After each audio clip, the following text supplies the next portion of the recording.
Irony.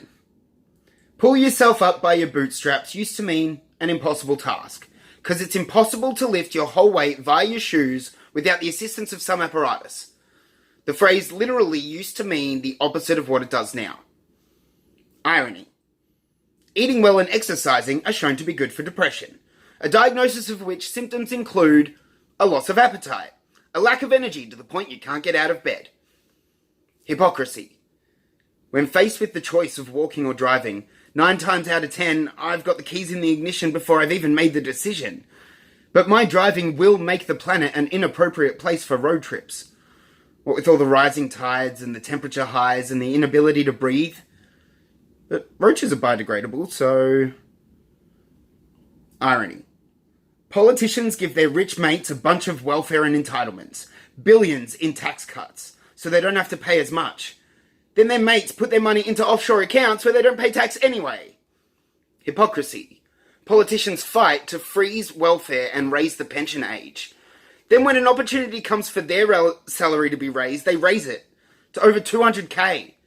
And they get at least half of it starting from the day that they leave office until they die with 20 houses and millions of dollars. Irony.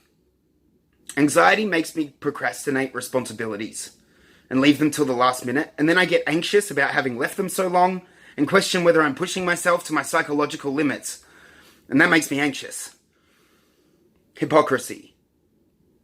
I'm impatient, especially with money.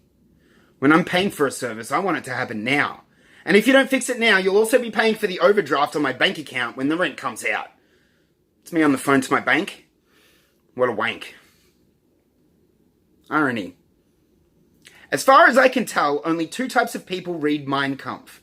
Nazis who find it inspiring, and the people who are that inspired to understand and stop the rise of Nazis. Hypocrisy. Speed limits aren't an average calculation.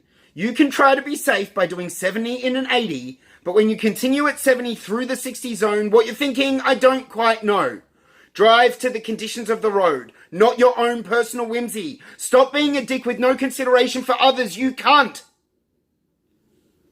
I have OCD, hence the depression and anxiety. And because I don't want to touch dirty things, my living space is rarely clean. It's not really ironic to me, but tell someone I've got OCD, then show them my apartment, and they'll be startled. And that's what it looks like after years of therapy. Hypocrisy. To fix my germophobia, I use the immersion technique. The deeper in you go, the quicker the result. But I don't want to overwhelm myself, so I'm taking it slow. And I am making progress.